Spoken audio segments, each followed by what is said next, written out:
So when the Bible conveys that these Philistine lords passed on by hundreds and by thousands, but David and his men passed on in their reward with Achish, they're saying that the Philistine leaders, these 5 leaders, are walking into battle with their troops. This means that the leaders is going down with it just like the troops are. All of them are with it. And David and his men fall in alignment behind them. They wait till certain troops go forth, and then they fall in alignment with the troop at the end. They're trying to mingle in. Why would he do that?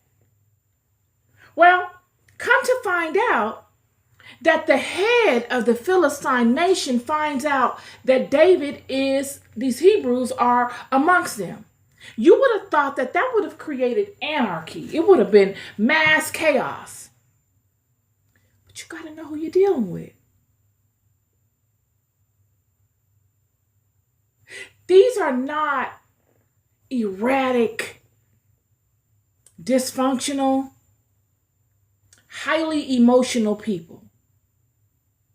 This is an organized, intelligent group of people, friend.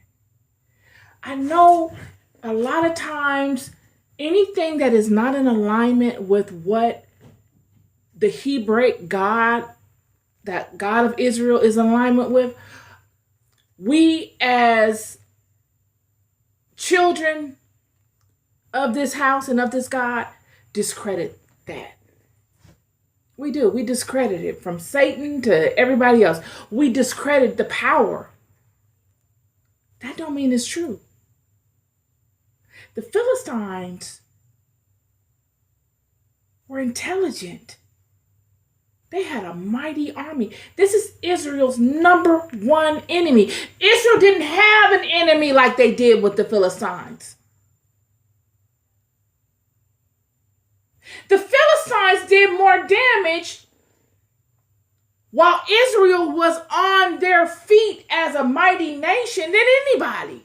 The Philistines did not come upon Israel while Israel was enslaved in Babylon and rob them and pillage them. They weren't that type of people. They didn't go for the broken. They went for the mighty, friend. They big game hunters. They got their thrill off of taking down the big dogs. They didn't want the broken and the weak flock. They thought too highly of themselves.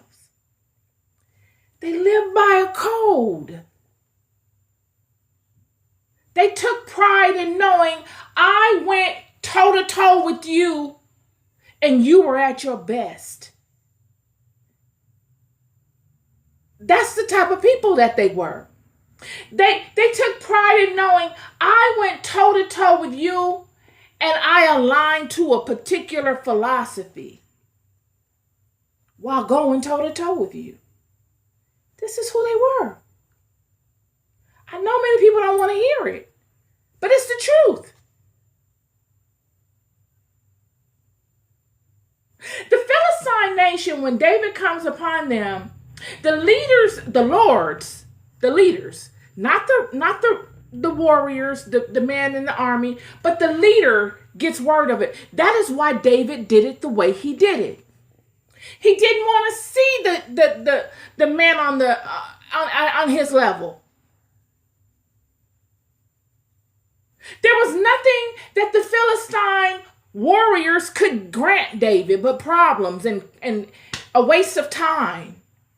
They weren't high enough in the chain of command to be able to grant David what he needed. David is going forth in front of kings, friend. David has the king of Achish as his ally, who then puts him in the ranking and in communication with the kings of the Philistine nation. Had David come amongst the armies of the Philistine, it would have been a different outcome.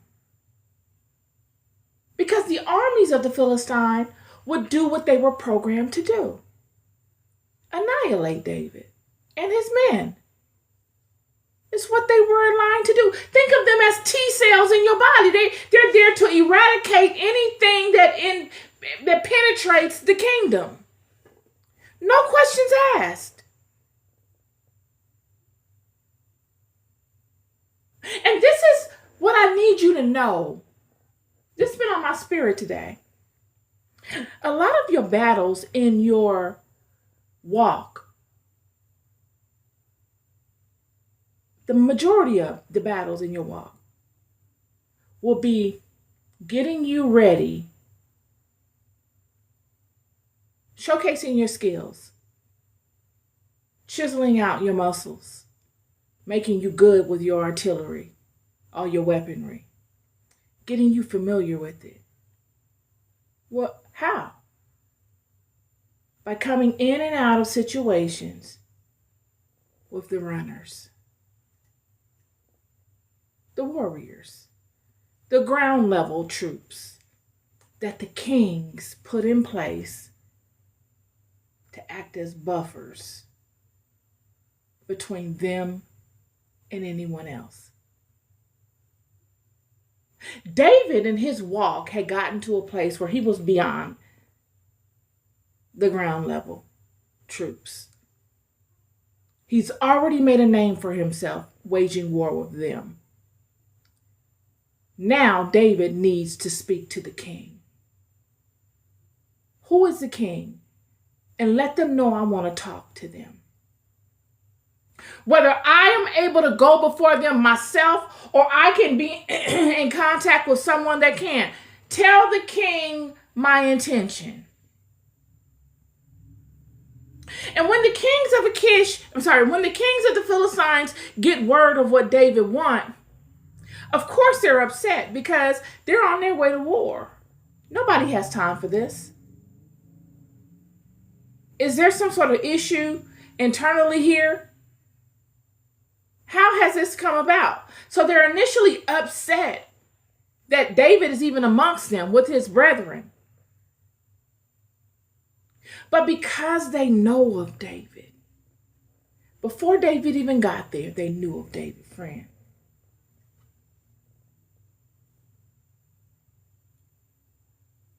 Through their actions, they show how they feel or how they regard David. They could have had all of those hundreds of thousands attack David and nobody would have cared. Saul wouldn't have cared. David unalived their strongest giant. This is comparable to taking the Ark of the Covenant. David has been a thorn in the Philistine side since he became a warrior for Israel. David was putting in work, friend. Like, for real. But instead of them attacking David, they turn him down. And they say, is not this David of whom they sang one to another in dances, saying, Saul slew his thousands and David his 10,000s? This is the kings. This is not some small tribal village of ignorant people.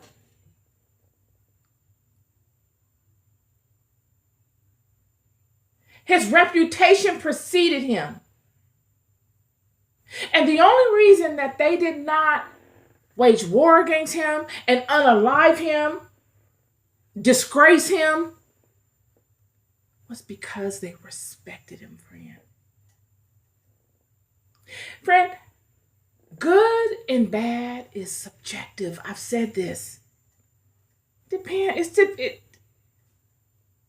contingent upon blah, blah, blah, blah, blah, blah. But you know what's not subjective?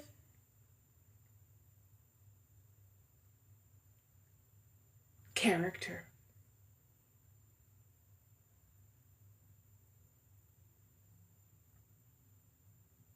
regard for what you love and meaning it, standing on it.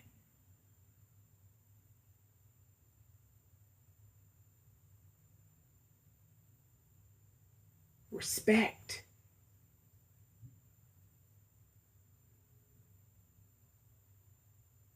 The courage it takes to do all of these things, not just talk it and give somebody a pep talk about it, but actually walk it out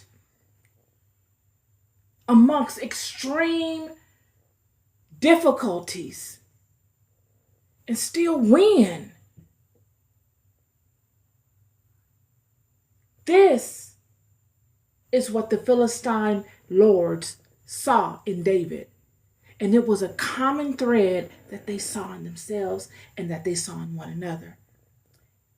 And this is why he was able to do this. What would have meant unalivement for anyone else did not mean such for David. And it wasn't premeditative. David acquiring what he acquired that qualified him to such a degree, he could never have premeditated it. You can't manufacture such. But it takes someone that has walked it or walked something comparable to it to know this. Not